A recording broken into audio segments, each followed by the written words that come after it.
सचिन भाऊ, सर्व आमदार मंडळी आहेत, नितीनजी आहेत, उदयजी आहेत, कैलासजी आहेत, लटकेताई आहेत, ठाकरेताई आहेत. मी सगळ्यांचं स्वागत करतो आणि माननीय उद्धवजी ठाकरे साहेबांना विनंती करतो की आपण पत्रकारांशी संवाद साधावा.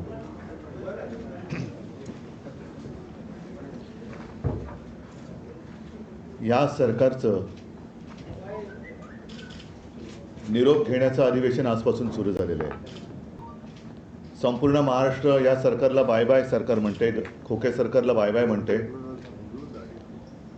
साहजिकच आहे की या निरोपाच्या अधिवेशनात सरकारकडनं काही घोषणा होण्याची शक्यता आहे.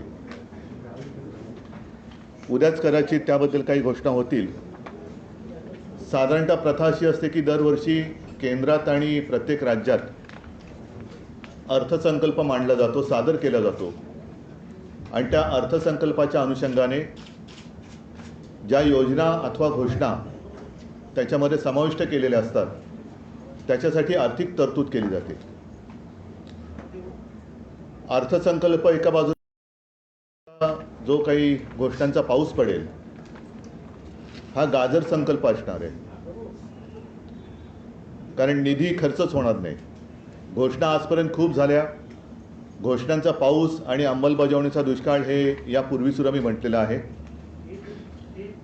मात्र जर या सरकारला जरा जरी संवेदना असतील तर त्या घोषणा आपण आत्तापर्यंत गेल्या 2 वर्षात जेवढ्या केल्या त्याची पूर्तता किती झाली एवढं जरी त्यांनी खरेपणाने उद्या नीट सांगितलं तर मी म्हणेन खूप झालं. हे सरकार, याला आता काय सरकार म्हणायचं, कारण खोके सरकार तर म्हणतातच, महायुती सरकार म्हणतात, पण एकूणच जर बघितलं तर केंद्र आणि राज्य हे त्यांच्याच भाषेत डबल इंजिन सरकार आपण किंवा ते म्हणत असतील तर ही दोन्ही सरकारं महागळती सरकार आहेत. हे लिकेज सरकार आहे, कारण राम मंदिराच्या गाभाऱ्यात सुद्धा लिकेज झालेलं आहे, पेपर फुटी झालेली आहे, म्हणजे पेपरसुद्धा लीक होत आहेत, मंदिरसुद्धा लीक होत आहे आणि ह्यांना लाज लज्जा शरम काही नाही आहे.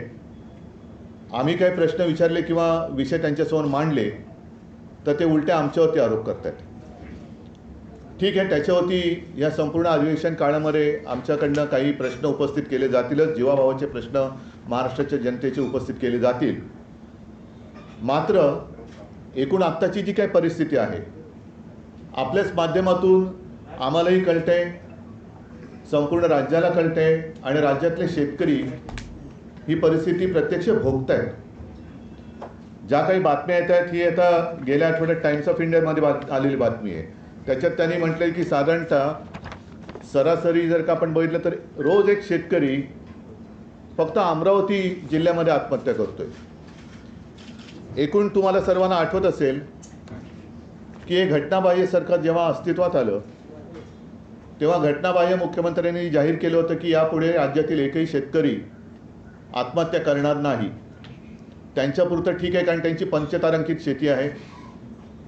असा राज्यात नव्हे देशात दुसरा कोणताही शेतकरी नसेल की जो हेलिकॉप्टरने स्वतःच्या शेतात जातो आणि पंचतारांकित शेती करतो. विशेषतः अमावस्या पौर्णिमेला वेगळं पीक काहीतरी काढतात असं माझ्या कानावर आहे.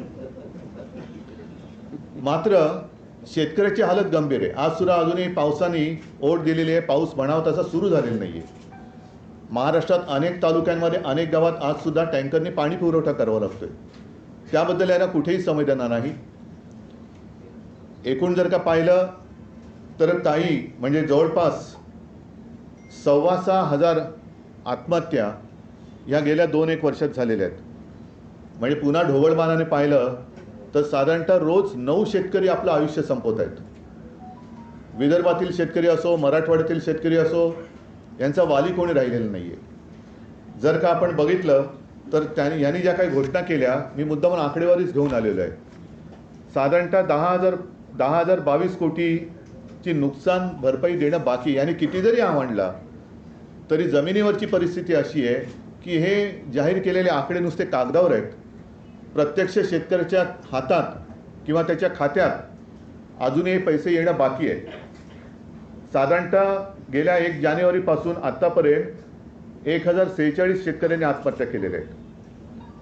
ही एकूण जर का परिस्थिती पाहिली, पीक विम्याचे पैसे नीट मिळत नाही आहेत. आजच मला माहिती मिळाली, नाही ते दुसरं तुम्ही दिलं ना, 1 रुपयात पीक विमा, नाही ते द्या ना खालचं. हां, 1 रुपयात पीक विम्याची घोषणा केली होती, पण शेतकऱ्याच्या खात्यात केवळ 70 रुपये काही ठिकाणी जमा झालेले आहेत. अशी म्हणजे सगळे चित्रविचित्र ह्या गोष्टी चाललेल्या आहेत. म्हणून मला आमची मुख्य मागणी उद्याच्या अधिवेशनात ही राहणार आहे की तुमचं आता डबल इंजिन सरकार आलेलं आहे. त्यांच्या सुदैवाने शेपटावरती निभावलं आणि कसेबसं NDAचं सरकार हे दुर्दैवाने आपल्या देशात परत आलेलं आहे. त्यांच्या लेखी असलेली महाशक्ती पुन्हा एकदा तिकडे विराजमान झालेली आहे. तर ह्या डबल इंजिन सरकारने ज्याप्रमाणे मी मुख्यमंत्री झाल्यावरती नागपूरच्या माझ्या पहिल्याच अधिवेशनात कोणीही न मागता मी 2 लाखापर्यंतची रक्कम पीक कर्जाची ती मी माफ केली होती, मुक्त केलं होतं. तसं आमची आज जाहीर मागणी आहे की एकूण या तुमच्या थापा आता खूप झाल्या,